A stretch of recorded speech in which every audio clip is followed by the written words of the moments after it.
Welcome to this Fane online event. I'm Irena Sinakoje, and I'm delighted to be moderating this conversation with the brilliant best-selling author Lisa Ko. Lisa joins us to talk about her new book, Memory Place, as well as her career as an author so far. I'd like to introduce her without further ado. Lisa Ko is the author of The Leavers, which was a 2017 National Book Award for Fiction finalist. It won the 2016 PEN Bellwether Prize for Socially Engaged Fiction and was a finalist for the 2018 PEN Hemingway Award. The Leavers was a national bestseller and was named a Best Book of the Year by NPR, Entertainment Weekly, BuzzFeed, the Los Angeles Times, and others.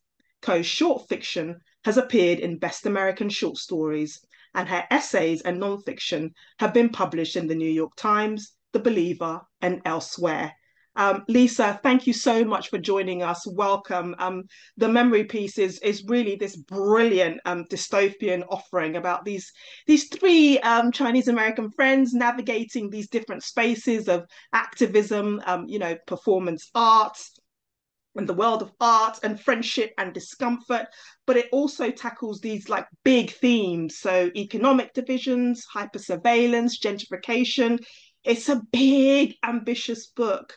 I want to know, what were your intentions in writing it, and why was it important to create this story? Thank you so much, Renison. Thanks for being here tonight and being in conversation with me. My intentions were always a lot smaller than they end up being. I think for me, I never really know what I'm about to do when I set out to write a novel. I don't even realize that it's going to be a novel or what I'm doing. So I started writing the book, I think in 2016, and it was in the time before my first novel, The Leavers, came out, and I was just thinking a lot about art making under capitalism and all the challenges of being a writer and figuring out what to do next and sort of reminiscing about um, being a kid and just creating art before I really knew what art was. And, those days of just having fun and being creative without even thinking about things like paying my rent or, a publishing career, book deals or anything like that. And just reminiscing about those kinds of childhood friendships and long-term friendships that I have and that many of us have, where we meet very young and we end up kind of coming in and out of each other's lives over many decades. And, though we might not have that much in common, we end up influencing each other's lives in ways that we don't even realize. So that was sort of the first intention, to write about this friendship of three women who are just really, I don't know, really dedicated to their work, and that was something that I wanted to do in terms of writing about women's relationships and friendships, where they're less concerned about who they're going to date or who they're going to marry, or sort of those, more typically seen kind of stories, and just more obsessed with their work. And so we have Jackie, Ellen, and Giselle, and their different ambitions and interests in these different fields of art and tech and activism, and how those things end up intertwining over the years. And I think the more I started to write about the characters, the more I realized how much their work intersected as well. And that I was kind of, writing a story about how those different spheres and interests intersect over time, from the 80s to the 90s, and how they might be in the future as well. Yeah, thank you so much for that. I love that you talk about the freedom of art making before certain expectations come into play, right? And then you have all these pressures. And there's this joy actually when you're making whatever sort of art form it is, because you have, I guess, this community of women, this community of friends that see you through the different stages. And I love that you do that with this book so beautifully. In the early part of the book, we see Giselle doing the act of memory making, so jotting down her memories for hours as part of this process of making her art. And also Jackie creates this platform for people to archive their lives digitally as well. So there is this process that the characters themselves go through of of art making and documenting and archiving, which is really, really interesting. I'm curious about the particular settings and context for each character. So activism, you know, technology, why these particular settings for these women. It's really, I think, refreshing to see women of color in these settings, because we know that they exist and we know that they thrive, but very often we see it through the lens of white characters. So I love that you've done this. So I wonder if you could talk about these particular settings and why they were of interest. Sure. Yeah, I think the art section started pretty early on because I was definitely interested at first in art making, as you mentioned, in creativity.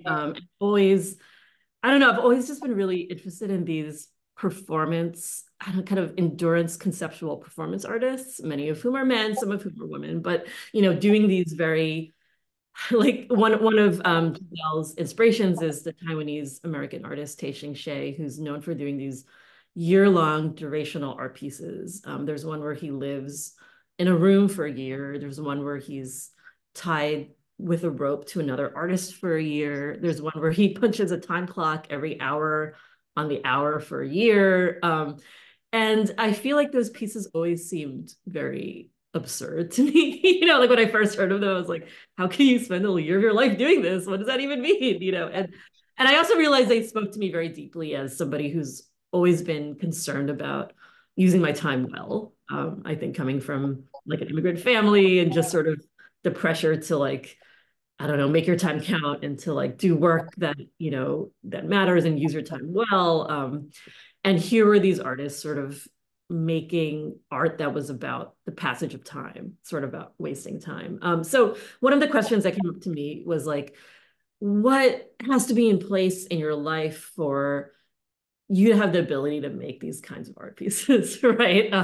And obviously, it's like you don't have family obligations, right? Nobody has to be really dependent on you if you want to go live in a room for a year or to like not sleep for a year. So I started to imagine the kind of art that was possible for my character Giselle to make, given her limitations and her family obligations and her gender and her race. And that soon led me to think about, the way I think just like writing about the past ends up bringing up like how the question of how time has passed, right? And what's changed since then. So I was really writing about these characters who share a lot of demographic similarities with my own life. I also grew up in the 1980s. I was, the child of Chinese immigrants from the Philippines, like Giselle's family. And I also worked, peripherally in the early dot-com industry in the late 90s, like Jackie. So I was really positioning these two kind of, I don't know, like obsessive, like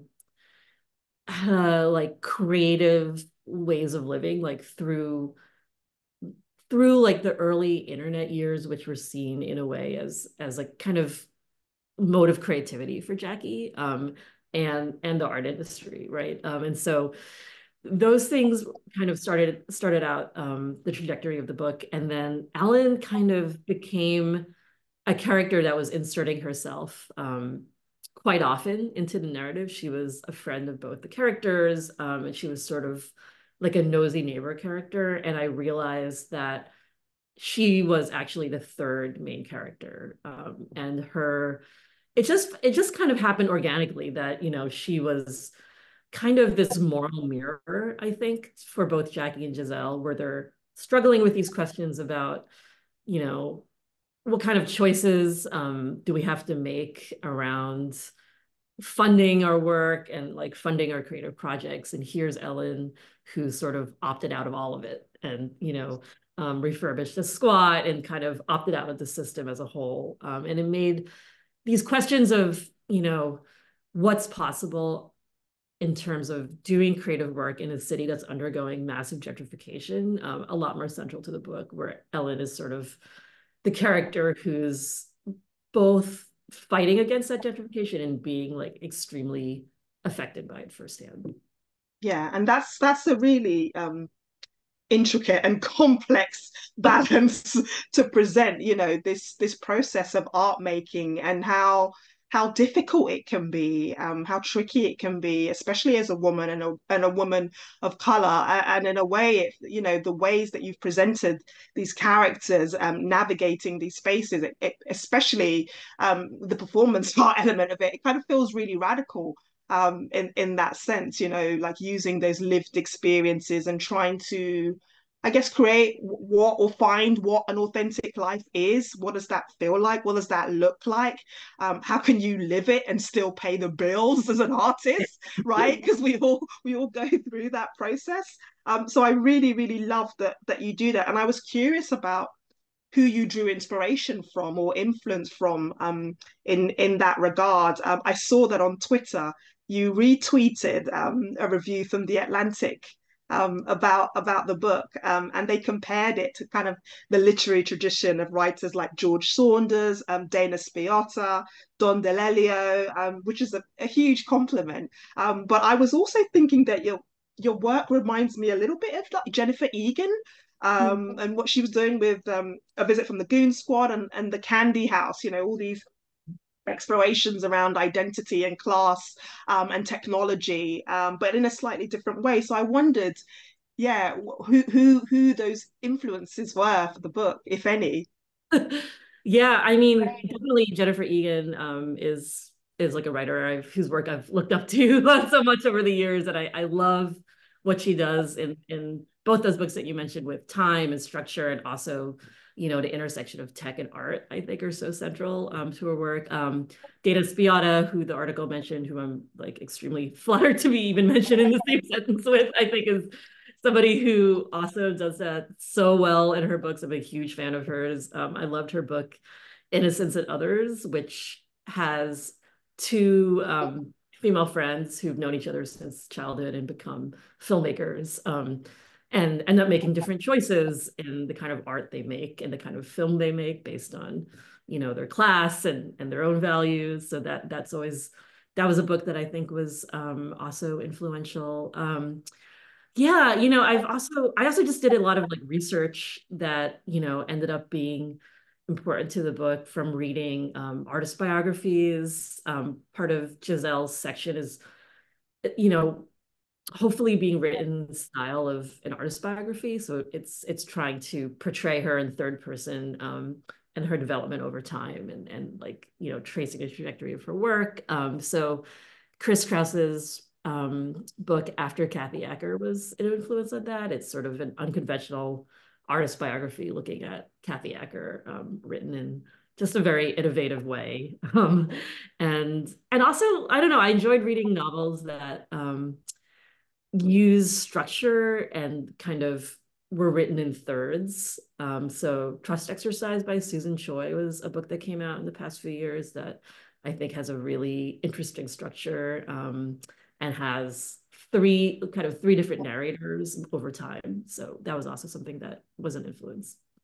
Amazing. These are great recommendations that I'm sure the audience, and myself included, are going to go away and look up. Thank you so much for that. This would be the perfect time to hear an excerpt from the book. Sure. Yeah, I would love to read a few pages from close to the beginning of the book. This is from Giselle's section of the book. And in this section, she is around 18 years old, and she is trying some early failed art performance pieces. After high school, Giselle signed up for classes at Bergen Community College and quit before her second semester. That winter, she moved into the top floor of a crumbly house in Hoboken with her friend Sherilyn, whom she'd met while selling shoes at Garden State Plaza, and Sherilyn's friends, Carmen and Miles. She got a new job at a copy store, walking distance from the apartment. Giselle's room was the smallest and crappiest, with two doors on opposite walls, doors through which other people frequently passed on their way to other rooms. And for this, she paid the cheapest rent. It was the start of a new decade, 1990. In the apartment, no matter how late she fell asleep, she woke early. 6:30, 7. She appreciated regimen, routine and order, that precious window of time when everything was quiet. She sat in bed, pulling the sheets around her, and retrieved her notebook and markers to write about the day before. She sketched her friends, kept lists of shows she saw, people she fooled around with, movies watched. If you did not maintain the days, what proof would you have of your existence, of time passing? When she got home from work, there were people in the living room passing around Miles's bong. You mean you haven't even seen Repo Man? One of them said, a girl whose voice resembled a goose. A pepperoni pizza lay ravaged on the table, leaking oil on a Snapple bottle stuffed with cigarette butts. Giselle dreamt of space, in her head and her surroundings. Her parents were pissed at both their kids for not furthering their educations. Alexander had moved to Florida with friends and gotten a job at a gym. Her mother, Mercy, called to voice her concern, long messages on the answering machine that Giselle tried to erase before her roommates could hear. Your mom's really worried about you, Carmen said. But spending 4 years at college just to get a job you hated seemed like a waste of time and money. On the floor of her room, materials strewn out in front of the bed, Giselle assessed a piece she was working on, a diced-up tourism photo with a diced-up slogan, Lover You Fall Up. From the living room came the sound of something crashing, followed by laughter. Her latest obsession was creating collages of cut-out women and ads in free newspapers, each woman composed of 10 or more different women. At work, between customer requests to collate a textbook and fix a jammed machine, she layered and copied the collages, the copies copied until it was impossible to tell what the first image had been. It was technically fulfilling, but felt like routine action, like shitting or brushing your teeth. She could see a picture and reconstruct it in her mind, then produce that reconstruction. She wanted a challenge. A knock on the door. It must be Carmen. She was the only one who ever knocked. Carmen took the collage and held it to her glasses before Giselle could ask her to only touch the edges. This is so cool. Thanks. We're going to Debbie's. Why don't you take a break and join? Now, I'm in the middle of this thing, but maybe next time. Next time, it's a promise, Carmen said, though it wasn't. On her day off, Giselle took the train into Manhattan. At MoMA, she saw a retrospective of a famous artist's work, his doodles and diary notes, a painting made with semen. The accompanying text with phrases like aesthetic response and disseminating language made the art seem more serious than it was. The artist had 3 ex-wives. He was arrested for beating one. He was a heavy drinker prone to getting into fights. The guy jizzed into his paints and now he was in a museum. Giselle wondered how important it was to have a complicated life in addition to making your art. She made her rounds on the other floors. She loved the Adrian Piper video she saw from the 1970s, the artist walking around Manhattan in a wig and fake mustache, muttering lines from her journals as people pointed and gawked. The decaying footage felt archival and gluey, with a hint of the archaeological, familiar streets as black and white relics. You made a thing and it slipped through your hands like toy slime, instantly of the past.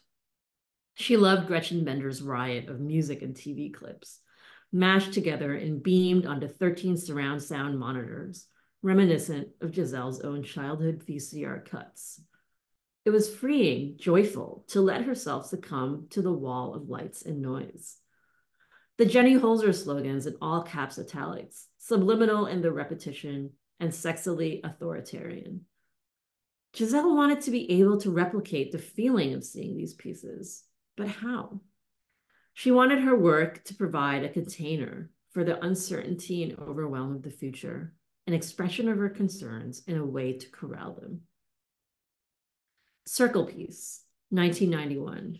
For 12 hours one Saturday, Giselle drew circles on a piece of poster board until her hand cramped and froze into a claw.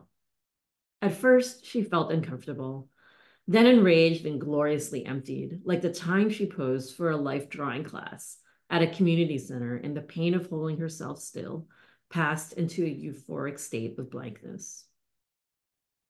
Coffee Piece, 1991. Giselle went a week without coffee and thought she would die. But even though her head ached and she fell asleep at work, there was a lightness, a barred pleasure. Nothing could control her except herself. Maybe this was what her mother had felt when she didn't eat full portions, or what you were supposed to feel when you prayed, the accomplishment of discipline. She didn't want to think about her mother. Diet Piece, 1992. For 1 week, Giselle ate nothing but No Frills brand cottage cheese until she puked so violently her roommates made her Clorox the bathroom.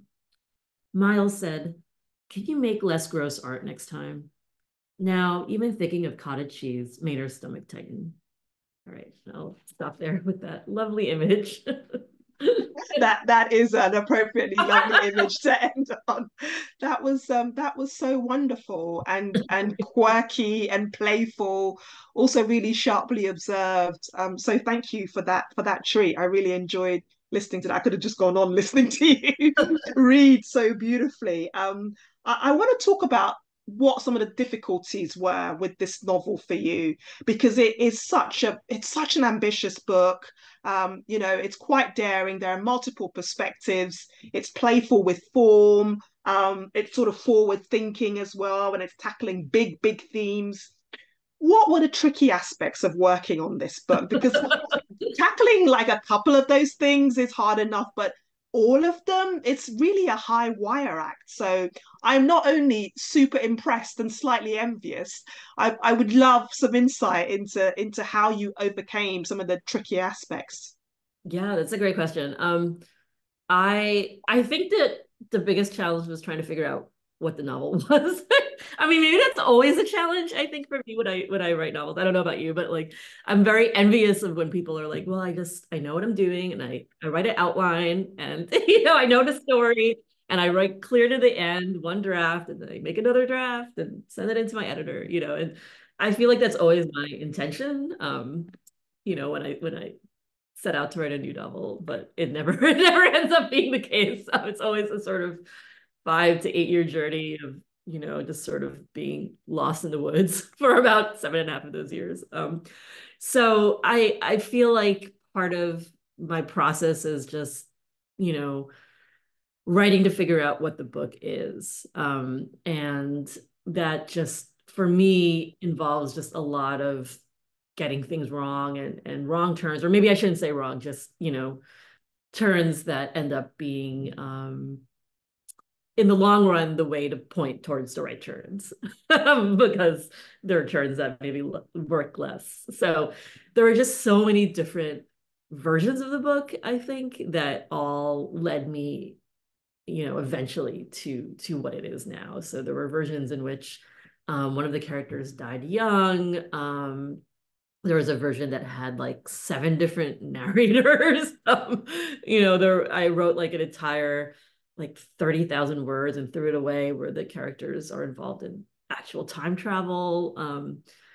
And I think, one of like the moment that was gratifying yet kind of challenging was when I realized that Ellen was the third main character. And that was not until about 2 or 3 years into the book, and I realized like, oh, okay, that sort of allowed me to create a structure using her as the third character, and potentially even have her as a protagonist, I think. But then I had to end up rewriting so many scenes to figure that out. So yeah, it was just a lot of trial and error, I think.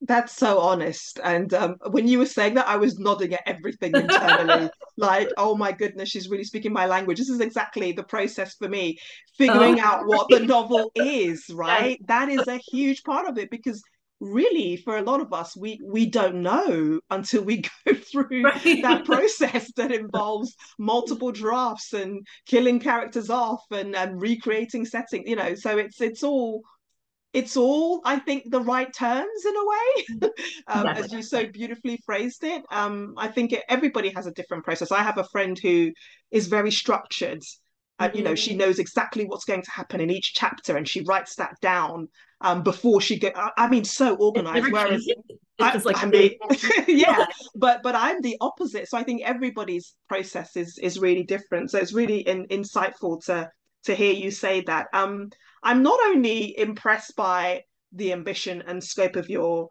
work, but also the craft in it. There's real craft in your writing. I can see the rigor. it's kind of vivid yet spare. You know, this is a writer, you're a writer who's very much in control.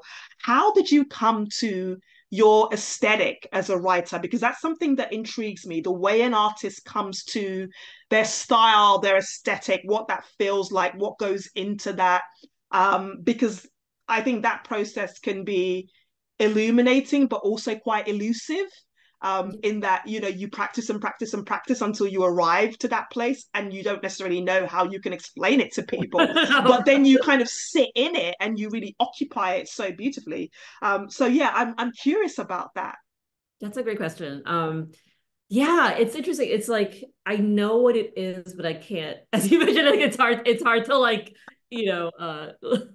actually explain what it is to somebody else. But I feel like I know what the aesthetic and the style and tone that I want to achieve are early. And I think maybe as you mentioned, like your friend like knows what the scenes are. And I feel like every time I set out to do a new project, I have the idea of what I want the style and tone to be, even before I know what the book is and what the themes are and the questions are.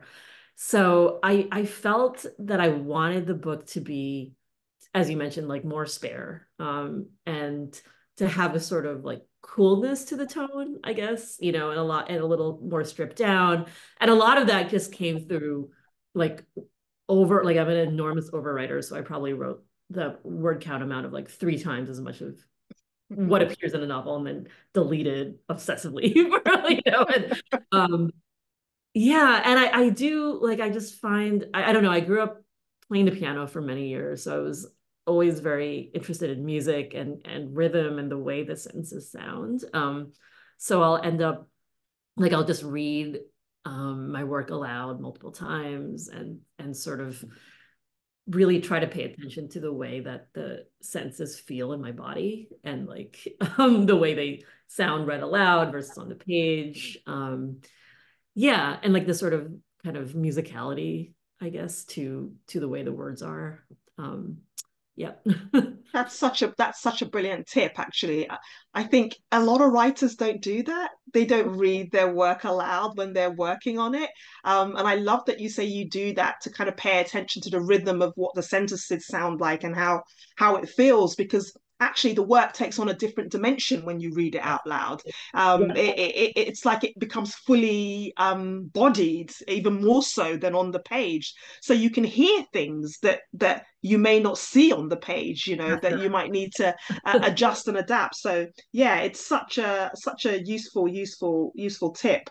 Okay, I want to talk about second novel syndrome, Oh, which is, yeah, no, I got to bring it up because that's man, kind I've of, I don't know. Now it has a name. because I've just finished my second novel, and it is, I do think it's a thing. I was, a little bit, I was kind of terrified after the first Yeah. one, because I wrote 2 short story collections in between my first novel. So it was great to have short fiction. Isn't it great to have short fiction as a kind of space to play and like do other things? So I wondered how it was for you, because the Levers was such a huge success. I mean, bestseller, on the best of list. We reeled them off. I reeled them off earlier, and this is amazing for a writer to have a debut novel do so wonderfully, but also perhaps I imagine maybe a bit of a pressure quietly. So I wondered if you could talk about that a bit. Yeah, I love that you brought that up. And I feel envious of your ability to write short stories. I find them so challenging, and They I can be. admire people who can do both. I Thank feel like it you. takes a year to write a short story. I don't know. They're so hard. I admire them so much. Yeah, it's definitely it's a yeah, second novel is definitely a lot of pressure and um different and easier and harder in some ways than the first novel, I think. There's a feeling that, well, I've done it before, so maybe I can do it again. But, obviously book is different. So I definitely feel like when I started writing this, I was like, well, I already wrote one. So I know how to do this. I know what I'm doing. I'm going to do it differently now. I'm going to outline. I'm going to take less time. I'm going to do it in 2 years, and none of that actually came to pass. And I also do feel in some ways that the first novel, I mean, I published The Leavers when I was 40, so it was like the accumulation of like decades of my life, even though it didn't, it took 7 years to write, but so much of it was sort of built up over time. And then, I kind of wanted to write something, different, and I felt like I had done the work of exploring that story with Weavers and those themes. And even though some of the themes are similar and probably will be similar for the rest of my life in terms of what I'm interested in, I also felt I wanted to deliberately write something that felt different in style and tone and structure, just because I'd already spent 7 years of my life writing that book. So, I think those are also like they're fun challenges, and there's also the challenges of like people might be expecting a similar novel, and now they're getting something different, and will they like it and will they not, and the challenges of sort of both. It's both easier because you know more about how the publishing process in the industry works, but it's also harder in some ways. I think with the first book, everything was sort of like a surprise. Like I didn't know what to expect. I didn't know what could happen or what could not happen. Like I was just sort of like, okay, like whatever happens. It's beyond my wildest dreams to even be published, right? And now that we've already, like after publishing one book, you're like, okay, now I'm more familiar with like, how like what happens and what doesn't happen. So yeah, it's both. It's sometimes it's like knowledge can be a blessing and a curse, I guess. Yeah, that was so articulately expressed. Thank you. I'm saying yes to everything because it really does feel like that. In some ways, you do have the confidence because, I've done it before. But each book is its own animal. It's its own sort of internal landscape that you Yeah, kind of have to figure out. absolutely. And then you have audience expectations which you didn't have before, Right. so so Yeah. there was a freedom the first time round in that you're almost writing the book for yourself. Like you said, it's this kind of culmination of a life lived and a dream realized that is an amazing thing, and then you get to that place and it's like, I've got to do this again now, but it needs to feel Right. different, right? And I have to be challenged in a different way as a writer because exactly like you said, I don't want to write the same book. That was a different book. So Mm. I think that all of those things absolutely make sense. I'm always intrigued to ask writers this: what other influences had an impact on the book aside from literature? So I'm heavily influenced by art. I Mm. love, while I'm writing, I'm going to galleries and Mm. looking at the work of women artists because I just find such great communion in that, and I find it very, very inspiring, and also film as well. So I was curious about, yeah, what other mediums you looked at to kind of draw inspiration from in terms of working on the book. Yeah, I mean, definitely those things that you mentioned. I also love looking at art and film and also music, just not only because they inform literally the characters in the book and in this book. I don't know about you, but it's almost like hard to even read a book as a form of recreation because Mm. I'm always reading it as both a reader and a writer, right? It's like I can't shut off that part of my brain that's like, oh, I'm interested in the craft, I'm interested in the structure, like, and like all these elements of it. Whereas with these other, forms of art, I'm like, I don't know anything about being a visual artist, so it's like, wow, that's cool. Right? Like, those are great colors, or like, Yeah, wow, look at that, I don't know how it's made. I have no aspirations to do it. yeah. Um, You yeah. can switch your brain off in that way, that the side that's interrogating process, I Yeah. think is what you're saying. You can kind of Exactly. relax. Whereas as a writer, you're going, well, how did they do that? And why did they do that? Or you know, I feel so like I easily influence sometimes when I'm in the middle of a book, which is like always, because it takes me so long. But sometimes I'll read a really long book and I'll be like, wow, yeah, 800-page books are amazing. I should have one of those. And then I'll read a novella and I'll be like, oh, this is so great. Like it's so like what why do I bother writing novels? Let's write novellas. 60 pages, and so I'm just like wildly vacillating, and influenced by every single book I read. Like, oh, first person is great. Yes. Or like 10 characters. I mean, yes, that's what I want. I think that's really good because it shows that you have a kind of elastic process and there's an elasticity to how you receive like art, right? And it means that you can translate that. You can kind of occupy different genres or different styles in a way because once you get a sense of what that looks and feels like, you go, "Oh, this is great. Okay, I could do that, but in a different way, right?" So That's a very optimistic way of looking at it. yeah, no, I think that that's really good. Speaking of other mediums, I really feel like this book lends itself very well to film. I could see this being adapted for the screen. I'm manifesting it. How would you feel about that? Would you really want to be heavily involved in that process, or are you a little bit like me where I'm like, I've done the work, okay, you can take that. And I'm interested to see what it looks like on screen, but I did my part. So I'm curious as to how you feel about that. Yeah, I agree with you in some ways. Like I would love to see it, interpreted for the screen. That would be incredible. To see any of my works in a different medium. I feel like I feel like the challenge of writing a script is something that feels just way too daunting for me and is a whole other skill set that I don't possess, and part of me was like, I would like to leave that to the experts. But also I can imagine it's hard to, I don't know, it's hard to relinquish control over something that you worked on for so long and that you feel so attached to and is such a part of you. So I think, yeah, I guess it would be interesting to see how people interpret it. And just the ways and the challenges and the advantages of using like a visual medium, and how to interpret that over time.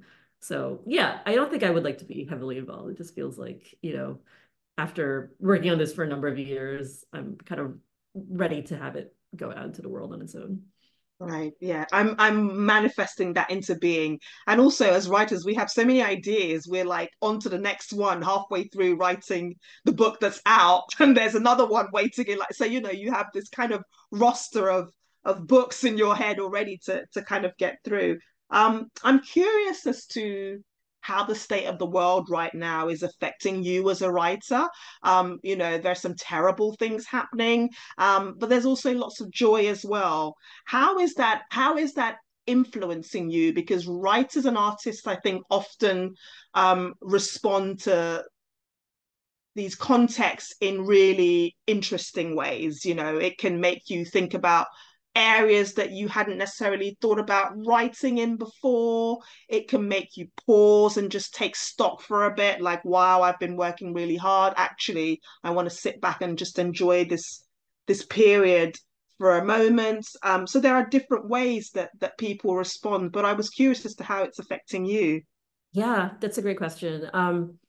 I definitely feel like the process of writing Memory Piece was very deeply affected by the state of the world, and how, I mean, I think all my books are. I think I'm a political writer in a lot of ways, and that I'm responding and reflecting, I don't know, just how I move through the world or how I imagine moving through the world. And so many parts of Memory Piece are kind of trying to answer that, which is like, how do we keep creating art when the world is falling apart, and imagining, a future in which these things, all these kind of crises are escalating in different ways, right? And, not that different from the present, honestly.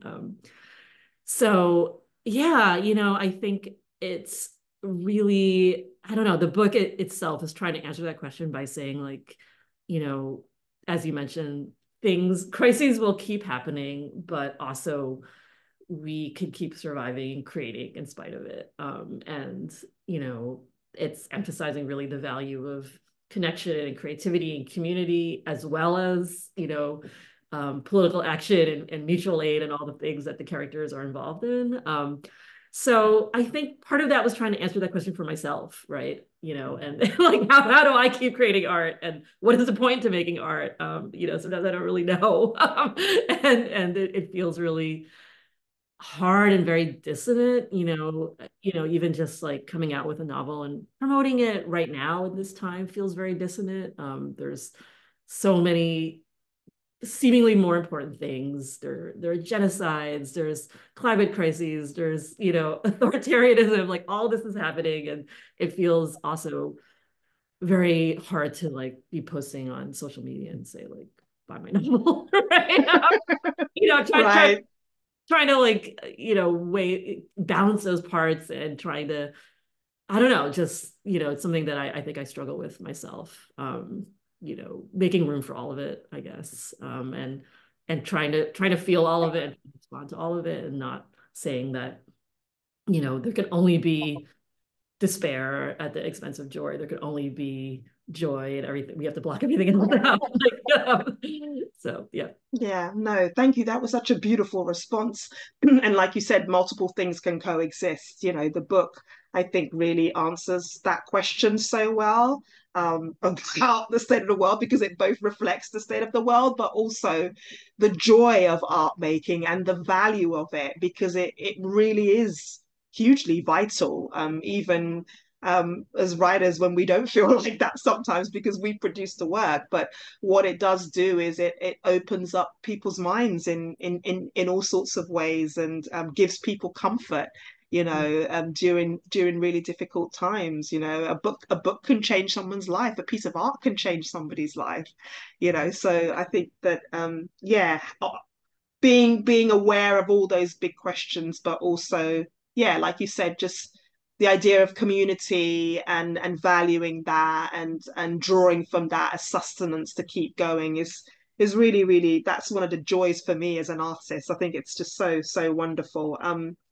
I want to end on the fact that writing a novel is a transformative experience. It's a life-changing experience, and I want to ask you how you feel you've grown as a writer doing this. You know, this is your second novel now, but also what keeps you excited in the space. Wow, such a good question. Yeah, I think definitely like it's interesting because it's like we choose novel writing for a reason, right? Like it's a very long form, long-term art form. And and there's something about it that I think draws novelists to choose this over other forms of art making that maybe less, you know, it's sort of like I spoke about these performance artists that are doing these long-term durational practices, and I think novel writing is a long-term durational practice, right? In some ways it's just as absurd as punching a time clock every hour on the hour. You know, like living with these fictional characters for close to a decade. Why do I do this? So I think in some ways it's my way of reflecting, I don't know, just like recording and reflecting the passage of time for myself, right? And I think in some ways, like Memory Piece is like a midlife novel that's looking back and looking forward. And over the span of the time that it took me to write it, you know, there were so many changes in my own life, and also like I don't know. I feel like now I'm at a transition period in my own life where I'm both like looking back and looking forward, and thinking about what I want to do next. And I don't really know, honestly. And But I do feel like the process of going through the 7 years of writing this have, I don't know, helped clear the space for whatever comes next. And kind of, I don't know, kind of purge the need for me to write about these questions because I've spent so much time exploring them. Thank you so much. I can't wait to see what's next. Lisa, it's been such a joy to have this conversation with you, really illuminating. You're so generous in conversation as well. The book is terrific. I think it speaks to our times, all these questions we have about technology, and female friendships and art making and the vitality of all of that. It's absolutely brilliant. So thank you so much for your time, and hopefully we can have a conversation again in the future. Thank you so much.